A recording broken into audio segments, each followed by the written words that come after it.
خطیب با کمال، خطیب بے مثال حضرت العلامہ مولانا جناب شکیل احمد صاحب کو یہ 4 مصرے کے ساتھ بلانا چاہوں گا کہ دنیا نے ہر عروج نے پہنا زوال ہے، دنیا کے ہر عروج نے پہنا زوال ہے، ایک نام مصطفیٰ ہے جو بڑھ کر گھٹا نہیں، دنیا کے ہر عروج نے پہنا زوال ہے، ایک نام مصطفیٰ ہے جو بڑھ کر گھٹا نہیں، مجھ پہ بھی چشم کرم ہے میرے آقا کرنا، مجھ پہ بھی چشم کرم ہے میرے آقا کرنا، حق تو میرا بھی ہے رحمت کا تقاضا کرنا، حق تو میرا بھی ہے رحمت کا تقاضا کرنا، میں کہ ذرہ ہوں مجھے وسعت صحرا دے دے، میں کہ ذرہ ہوں مجھے وسعت صحرا دے دے، میں کہ ذرہ ہوں مجھے وسعت صحرا دے دے، کہ تیرا کام ہے بیمار کو اچھا کرنا، کہ تیرا کام ہے بیمار کو اچھا کرنا، اور یہ تیری شان ہے آمنہ کے در یتیم، اور یہ تیرا شان ہے آمنہ کے در یتیم، ساری امت کی شفاعت تنے تنہا کرنا، ساری امت کی شفاعت تنے تنہا کرنا۔ نعرہ تکبیر، نعرہ رسالت، نعرہ رسالت، مسلک اعلی حضرت، مسلک اعلی حضرت عرس درگاہی شاہ رحمت اللہ علیہ، عرس درگاہی شاہ۔ السلام علیکم ورحمۃ اللہ وبرکاتہ۔ الحمدللہ رب العالمین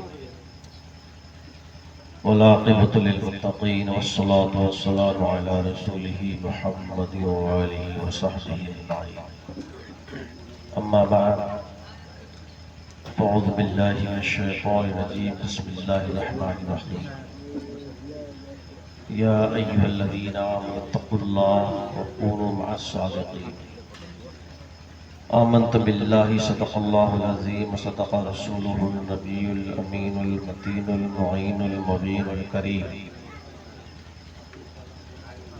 صدق اللہ العظیم وصدق رسولہ النبی الامین الکریم، ونحن علی ذلک لمن الشاہدین والشاکرین والحمد للہ رب العالمین۔ نگاہ غریب و تاثیر دیکھی، بدلتی ہزاروں کی تقدیر دیکھی، نگاہ مرد مومن سے بدل جاتی ہے تقدیریں،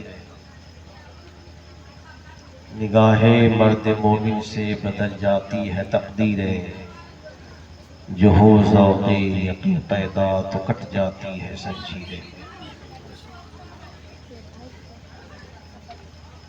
اعلیٰ حضرت عظیم البرکت مجدد دین و ملت قاطع شرک و بدعت، حامی اہل سنت الشاہ امام احمد رضا خان علیہ رحمۃ رضوان فرماتے ہیں، سونا جنگل رات اندھیری چھائی بدلی کالی ہے، سونا جنگل رات اندھیری چھائی بدلی کالی ہے، سونے والوں جاگتے رہیو چوروں کی رکھوالی ہے، سونا بن ہے سونا پاس ہے، سونا زہر ہے اٹھ پیارے، تو کہتا ہے میٹھی نیند ہے مت ہی تیری مانی ہے، اور وہ تو نہایت سستا سودا بیچ رہے ہیں جنت کے، وہ تو نہایت سستا سودا بیچ رہے ہیں جنت کے، ہم مفلس کیا مول چکائے اپنا ہاتھ ہی خالی ہے۔ چند منٹ آپ کے سامنے گفتگو کی جسارت کروں گا، کیونکہ ہمارے اور آپ کے بیچ مہمان خطیب اور مہمان شاعر کی تشریف آوری ہے۔ سارن کمشنری کی دھڑکن، ہندوستان کے اسلامک اسٹیٹ کی شان آن بان، حضرت العلامہ مولانا غلام غوث قادری صاحب تشریف فرما ہے، ان کی مدلل تقریریں ہمیں سماعت فرمانی ہے۔ شاعر اسلام حضرت قاری ارشد رضا برکاتی تشریف فرما ہے، ان سے بھی ہمیں مکمل شاعرانہ کلام سماعت فرمانی ہے۔ بہت زیادہ وقت میں نہیں لوں گا، بس حاضری کا شرف حاصل کرنے کے لیے تھوڑی دیر کے لیے آپ کے بیچ آیا ہے۔ افسوس اس بات کا ہے کہ آج سالوں گزر گئے لیکن ہماری رفتار، ہماری گفتار، ہماری روش میں تبدیلی نہیں آئی۔ یہ پروگرام شاید ہم لوگوں نے، آپ لوگوں نے کسی مجبوری کے تحت نہیں رکھا ہے۔ کچھ چیزیں ہوتی ہیں جو مجبوراً کی جاتی ہیں اور کچھ چیزیں ہوتی ہیں جو خوشی بخوشی کی جاتی ہیں۔ اور یہ پروگرام جو آپ نے کیا ہے، سجایا ہے، یہ تو آپ نے ایک ولی کی محبت میں سجایا ہے، لوگوں کو آپ نے بلایا ہے، مدعو کیا ہے، اور حال یہ ہے کہ وہی رفتار بے ڈھنگی جو پہلے تھی وہ اب بھی ہے، ستمکاری جفاکاری جو پہلے تھی وہ اب۔ ہمیں اپنی روش بدلنی چاہیے۔ آپ دیکھ رہے ہیں کہ آپ کی پراپرٹیز پر، آپ کی جائیدادوں پر لوگوں کی ترچھی نظریں ہیں، لوگوں نے پینی نظر بنا رکھا ہے آپ کے حقوق کو تلف کرنے کے، اور آپ ہے کہ سوئے ہیں، جاگ نہیں رہے۔ کسی نے کہا ہے کہ جگہ جگہ کے تھک چکے تمہیں ہنگامے، نشاط لذت خواب بدل ڈالا، غلط روی سے منزل کا بعد بڑھتا ہے، مسافر و رویش کارواں۔ آپ اندازہ لگائیں کہ جس درگاہی شاہ رحمت اللہ علیہ کی محبت میں آپ چند لوگ یہاں بیٹھے ہیں، یا آپ نے اس پروگرام کا اعلان کروایا ہے، اور اگر آپ ہی موجود نہ ہو تو لوگ کیا کہیں گے؟ جو لوگ باہر سے آئے ہیں، جو مہمان باہر سے آئے ہیں، وہ تو یہی کہیں گے کہ وہاں گیا، مہمان تو گئے لیکن میزبان نہیں تھے۔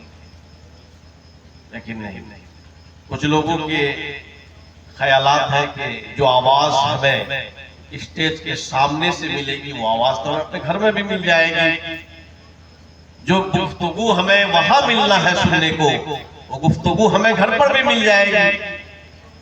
اگر یہی معاملہ ہے تو مان لیجئے کہ کسی نے آپ کو کہا کہ آپ میرے بیٹے کی بارات میں چلنا ہے آپ کو، تو آپ بیٹے کی کسی کی بارات میں جانا چاہتے ہیں تو پہلے ہی جوتا موٹا موزہ سوٹ بوٹ پہن کر کے آپ گاڑی میں بیٹھ جاتے ہیں، حالانکہ وہاں بھی جانے کے بعد آپ کو کھانا ہی ہے، نہیں وہاں بھی جانے کے بعد آپ کو کھانا ہی ہے۔ جو کھانا آپ یہاں کھاتے ہیں اور روز کھاتے ہیں وہی کھانا لگ بھگ آپ کو وہاں بھی ملنے والا ہے، لیکن آپ سوٹ بوٹ پہن کر کے پہلے سے تیار ہیں۔ اس کا مطلب یہ ہے کہ آپ کو کھانے کا مسئلہ نہیں ہے، کھانے کے لیے نہیں آپ جا رہے ہیں، آپ ایک محبت نبھانے کے لیے جا رہے ہیں، آپ کسی کا ریسپیکٹ کرنے کے لیے جا رہے ہیں، کسی کی عزت و عظمت کو بڑھانے کے لیے جا رہے ہیں۔ پروگرام جو آپ نے سجایا ہے تو یہ آپ نے حضرت درگاہ شاہ رحمت اللہ علیہ کی عظمت کو لوگوں کے سامنے رکھنے کے لیے سجایا ہے۔ یہاں آواز، یہ آواز آہرا تک جائے گی، یہ آواز بنیاپور تک جائے گی، لیکن ایسا نہیں ہے کہ وہاں جو ملنے والا ہے یہاں آ کر کے نہیں ملے گا، بلکہ یہاں جو ملنے والا ہے، یہاں رہ کر جو ملنے والا ہے، یہاں حاضر ہو کر جو ملنے والا ہے وہ وہاں نہیں ملے گا۔ بے شک۔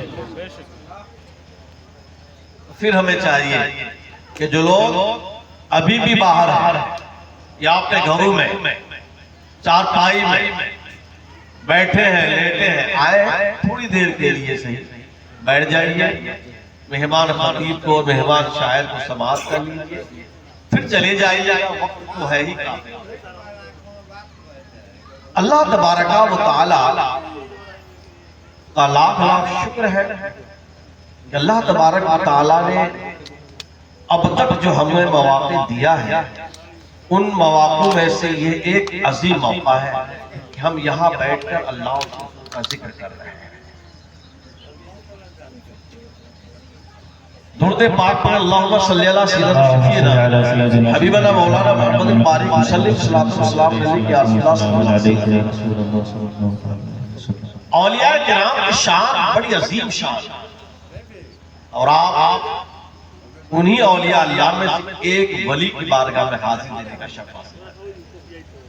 اس کا یہ مطلب نہیں ہے کہ ہمارے ہاں اگر تشریف فرما ہے تو ہماری نظروں میں ان کی کوئی وقت نہیں، کوئی حیثیت نہیں، بلکہ وہ بہت بڑی حیثیت کے والی ہے. یہ اور بات ہم سمجھ نہیں پا رہے ہیں، اور اگر ہم سمجھ رہے ہیں تو اس پر سمجھ کر کے عمل کرنا نہیں چاہ رہے. بات تو ہی سمجھ میں آ رہی ہے. میں عرض یہ کر رہا تھا کہ اگر ہم ان چیزوں کا خیال نہ کریں تو آج جو ہمارے اوپر حالات تھوپے جا رہے ہیں، آج جو ہمارے حالات ہیں اور ہمارے لیے جو حالات کریٹ کیے جا رہے ہیں، آپ اس کو اندازہ نہیں لگا سکتے کیا ہو رہا ہے. جس درگاہ کی حاضری کے لیے آج آپ یہ سوچ رہے ہیں کہ گھر میں بیٹھ کر کے بھی میری حاضری ہو جائے گی، ایک دن ایسا آئے گا کہ اس درگاہ میں جانے کے لیے آپ ترس جائیں گے. بالکل ترس جائیں گے. آپ کے قبرستان پر، آپ کی درگاہوں پر، آپ کے مساجد پر، آپ کے مکاتب پر، آپ کے مدارس پر اور آپ کے وقف پر، آپ کے اوقاف پر، آپ کی جائیداد پر غیروں کے پینی نظر بنی ہوئی ہے.